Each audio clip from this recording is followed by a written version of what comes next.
Assalamualaikum warahmatullahi wabarakatuh. Bertemu lagi bersama kami di BCC TV Channel.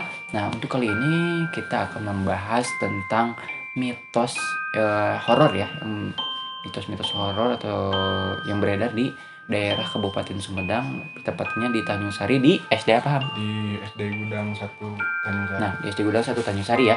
Nah, sebelumnya kita perkenalan dulu seperti biasa. Ada saya sebagai host Ahmad Yuradi Amin, kemudian ada rekan saya, Krisrianto Arif. kemudian ada rekan saya sekaligus narasumber.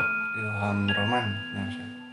Kemudian ada rekan saya. Yani Ahmad Rifa. Oke. Nah, bertepatan kali ini juga nih malam Jumat ya. Pas kali ini untuk dibahas. Nah, mungkin gini Ham. Saya ini mendengarkan dari warga sekitar gitu ya. Bahwa SD Gudang ini banyak apa sih mitos-mitos seperti adanya katanya itu ada yang dapat gangguan-gangguan seperti itu, terus ada juga yang ngomong bahwa di situ tuh dulunya itu ada makam kuda atau gimana gitu. Apakah itu benar apa gimana, Ham? Untuk yang saya dengar sama saudara Hadi itu emang benar. Awalnya kalau tentang kejadian-kejadian yang dialami sama orang-orang sekitar SD, katanya suka ada suara-suara keributan dari SD. Terus untuk tentang kuburan, oh iya itu benar. Kalau nggak salah sebelumnya kuburan tersebut letaknya di belakang SD yang sekarang udah jadi bangunan futsal Yarika. Oh, jadi bukan di SD Gudangnya melainkan di belakangnya gitu ya. Oh, seperti itu. Berarti bukan di daerah sekitar SD-nya mungkin ya. Iya, itu belakang dekat WC yang Kalau dari Ilham sendiri nih, Ilham sendiri mendengar mitosnya itu dari sejak kapan? Apakah dari kecil atau misalkan dari orang tua atau gimana? untuk mitos tersebut yang saya tahu dari semenjak kecil. Soalnya saya dari kecil rumah dekat sana, dekat SD tersebut. Oh, tapi kalau pernah gak Ilham ini mendapatkan misalkan pengalaman dapat gangguan atau gimana gitu di situ? Apakah waktu SD ataukah kan saya dengar-dengar itu Ibu Ilham itu kan sama orang tua Ilham lah, kan ada yang jadi guru beserta Ibu Ilham juga dagang di situ kan. Nah, itu gimana, apakah mereka beserta Ilham itu pernah dapat pengalaman mistis atau gimana gitu di sana? Untuk pengalaman, saya kan suka ikut orang tua kerja. Kejadiannya yang saya pernah alami itu ketika pas anak-anak SD udah bubar. Oh, bertepatan itu kelas berapa, Ham? Mungkin Itu kisaran sekitar kelas 4, kelas 5 SD-an. oh, Waktu itu kejadiannya seperti saya suka melihat-lihat ada yang janggal di pojokan-pojokan seperti di pintu-pintu SD yang jarang dipakai di kelas-kelas sepi.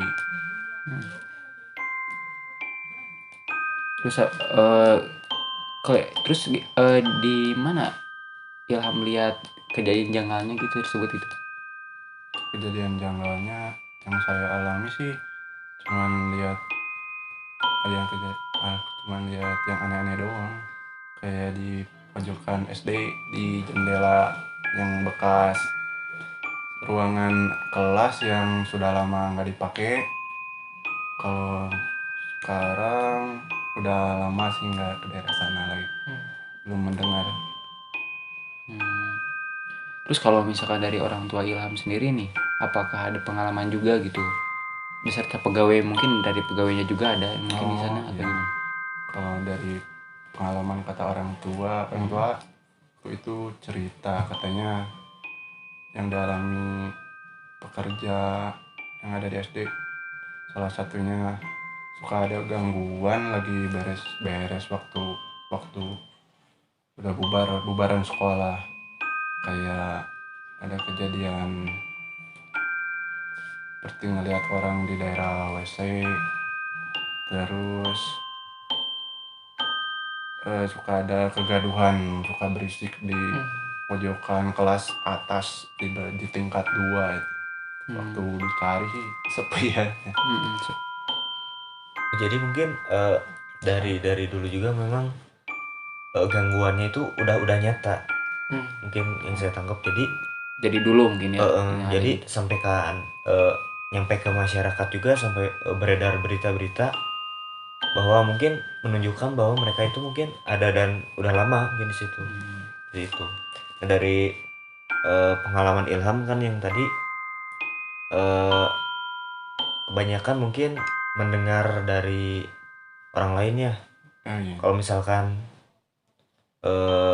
apa ya, kan kejadian-kejadian mistis itu mungkin apakah setiap hari terjadi ataukah memang ada apa ya di malam-malam tertentu atau gimana? Oh, yang saya dengar untuk kejadian-kejadian yang janggal biasanya terjadi ketika mau menjelang maghrib dan di waktu udah bubaran sekolah SD anak-anak sama guru-guru udah bubar. Itu kejadiannya waktu mau beres sekolah, mau kunci sekolah itu kejadian.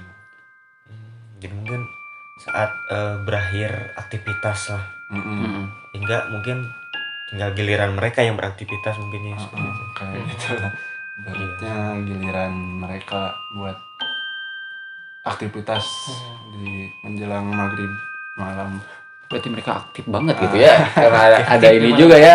Ada lapang, saya tadi lihat tuh ada lapang apa sih? Poli atau apa tadi? Poli. Oh gitu. Oke. Ini itu basket. Ya, basket. Oke. Terus kemudian apa lagi ya? Dari pengalaman kan itu tadi dari apa sih? Dari segi pegawai ya tadi. Nah, kalau misalkan dari orang tua Ilham sendiri gimana? Adakah pengalaman? Tuh, pengalaman dari orang tua saya yang saya pernah dengar itu waktu saya SD kelas 4 kalau nggak salah. Kejadiannya waktu orang tua saya mau pulang ya, malam-malam. Kan posisi SD itu udah sepi, orang-orang udah pada pulang. Orang tua saya udah tinggal berdua kalau nggak salah sama pekerja yang lain. Kejadiannya orang tua saya kalau nggak salah pernah kayak dicakar gitu punggungnya, ada bekas, tapi kurang tahu sih cakaran apa gitu.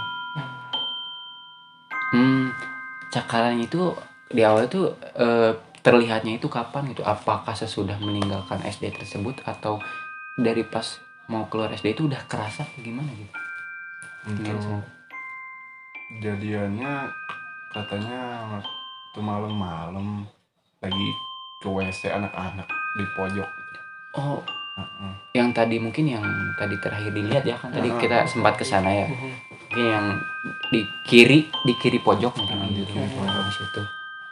Waktu kejadian itu katanya kerasanya waktu mau ke WC, terus mungkin habis dari WC terdengar kayak ini, suka ada hal-hal yang janggal. Terus untuk ceritanya saya kurang paham sih, lupa lagi. Katanya mah kena cakaran di bagian punggung. Cakaran itu berbentuk seperti apa gitu? Apakah kelihatan itu cakaran itu seperti tangan biasa atau misalkan hewan kayak gitu? Untuk cakarannya itu kayaknya itu mah cakaran hewan. Kalau manusia kan beda. Buat dari cakaran. Oh mungkin kayak gitu ya. Nah mungkin tadi juga ya kita itu juga sempat juga ya sebelum itu kita itu udah lihat menelusuri dulu ke sana ya gimana sih keadaannya pas waktu menjelang maghrib. Itu tadi menjelang maghrib ke sana ya. Nah mungkin ada kesan-pesan dari ini ya teman-teman sekalian nih di sini bagaimana sih, apakah tempat yang mana menurut kalian itu serem dan kalian itu merasa ih ngeri nih di sini, sensitif lah kayak gitu. Mungkin dari Chris dulu. Oke. Mungkin. Kalau yang tadi saya pribadi mungkin lebih apa ya? Berusaha positive thinking aja. Intinya. Oh iya gitu. Kalau saya kan sebenarnya orangnya nggak terlalu sensitif dengan hal-hal seperti ini sebenarnya. Tapi dia tadi ada takutnya guys. Oke, wajar bos. Iya wajar. Ya, terus kan. Oke, mungkin kalau lebih takut ya, kalau dilihat takut pas yang naik ke atas itu pas apa ya? Satu ruangan kelas, karena kebetulan tadi kan ruangan kelas nggak dikunci, jadi kita bisa ke sana dan kita lihat bahwa di sana ruangannya terlihat gelap sekali tanpa penerangan. Nah, dan mungkin di spot-spot tertentu juga mungkin lebih ke lorong-lorong di tempat-tempat yang gelap. Yang mungkin tadi yang ceritakan yang tadi mungkin yang di WC pojok itu mungkin kalau saya lebih merasakan ada yang berbeda. Oh berbeda di situ mungkin kemudian dari Gani, mungkin kalau dari Gani dari spot yang mana gitu yang menurut Gani itu beda gitu rasanya. Saya pribadi sih di lantai kedua ya, di sisi kiri yang tadi kan ada kelas gitu. Oh kelas 2 ya yang dempetan yang dempet. oh iya. Karena kan agak gelap kan, lumayan di situ agak lumayan berasa hawa-hawa kurang enak. Gitu. Kalau dari Ilham sendiri tadi sebagai sesepuh atau yang pernah di situ gitu, gimana nggak pernah merasakan ini? Tadi sih kan udah lama nggak masuk SD lagi. Itu tadi lihat-lihat di spot tadi waktu pengambilan gambar, yang saya rasain itu waktu sama sih di lantai 2. Terus waktu pengambilan gambar di lantai 2, saya pengen lihat ke daerah WC sih. WC. Kayak yang pengen dilihat gitu ke daerah Saya WC. ada WC ketertarikan yang mungkin di mana, ya. Ram, ya? Tarikan iya. WC yang sebelah mana? Apakah WC yang di bawah? Yang di bawah, yang di pojok, yang anak-anak itu. Oh yang kiri tadi kiri. yang bawah. Yang tadi. Berarti sama yang kayak Chris tadi ya di situ. Mungkin itu. Nah kalau dari saya pribadi juga tadi ya, saya juga sama sih. Tadi 2 sih yang menurut saya itu tempatnya itu rasanya itu gak enak, gerah. Yang pertama itu yang di lantai atas ya, sama kan tadi kalau yang Gani itu yang lebih ke kelas berdempet yang Sebelah kebuka kiri. itu. Nah terus ada juga yang di sebelah kanan paling pojok kanan itu ada kelas yang terbuka. Nah itu juga ada yang dempet. Jadi kelas antara kelas 1 dengan satunya lagi itu ada apa? Ada pintu lagi. Pintunya itu tuh kebuka gitu. Sehingga tadi juga sempet sih ngeliat Chris juga kaget pas buka kan dia nggak tahu nih ada pintu set. Kaget juga di situ karena ada pintu ternyata di situ. Pintunya juga kebuka gitu, gak kekunci. Nah di situ yang aneh, saya tuh dari sebelum pas naik tangga juga itu udah ngerasain mau lihat itu tuh ada orang gak sih di situ tuh kayak gitu. Kemudian yang di bawah juga nih, yang di WC sama kayak Chris sama Ilham juga yang di situ tuh bersih, kelihatannya lumayan bersih sih, tapi gimana ya, rasa hawa-hawanya itu gak enak kayak gitu sih. Yang paling kerasa itu di atas. Kalau di bawah masih inilah. masih, tapi kurang tahu kalau misalkan kita lebih masuk ke WC tersebut itu kurang tahu, soalnya lihatnya juga udah gak enak gitu. Bawahnya pas lihat udah malas aja gitu. Gak malas gitu Kenapa? ya. Kita teh tadi tuh setengah-setengah masuk nggak jadi deh. Nah itu tadi Cari itu aman. cari amannya, takutnya tadi yang kayak seperti Ilham tadi ceritakan, ayahnya juga orang tuanya juga itu kan dari WC situ, jadi sehingga kita juga takut gitu masuk ke sana ya, ada kita takut juga gitu. Nah mungkin untuk berbagi cerita kali ini ya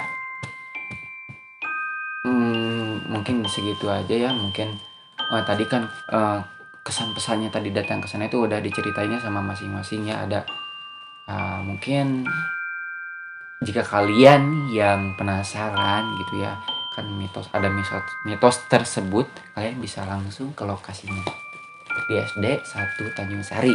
Nah, mungkin bisa langsung ke sana, kalian cek di Google Maps juga ada mungkin. Nah, bisa kalian cek tersendiri, oke? Gimana nih kalau sebelum ditutup, misalkan kita apa ya, ada saran-saran nggak sih buat supaya kita ke tempat-tempat itu tuh harus seperti apa, ada tata keramanya atau gimana? Oh, mungkin bisa dijawab sama Ilham gitu supaya gimana ya, kita tuh ya mereka pasti ada suatu tempat itu, tapi bagaimana supaya mereka tidak merasa terganggu dan kita juga sebenarnya tidak ada niat mengganggu sebetulnya. Saling menghargai lah.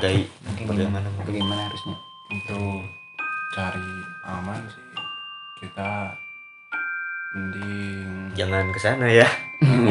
iya itu salah satu kuncinya. Oh, itu Apalagi malam-malam. Oh iya benar. Iya. Dan ini takutnya sangka maling ya. Iya. Sebenarnya aneh juga tadi ngapain kita malam-malam kesana nyari apa? Sebenarnya cari gara-gara kayak gitu. Oh, Nggak iya. boleh sebenarnya guys. Nah, Tapi mungkin demi bukan keselamatan, Iya. keamanan gimana Ham?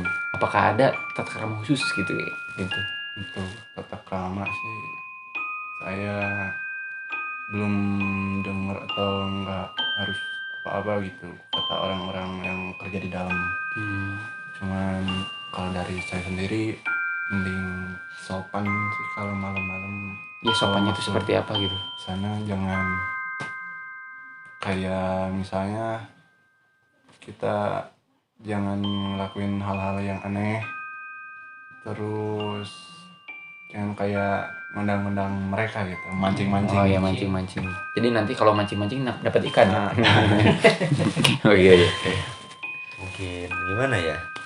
Ibaratnya kalau Sunda mah punten-punten mah perlu lah. Nah, Assalamualaikum. Permisi. Ya, Gitu. Sebenarnya supaya ya buat menghargai aja sih intinya.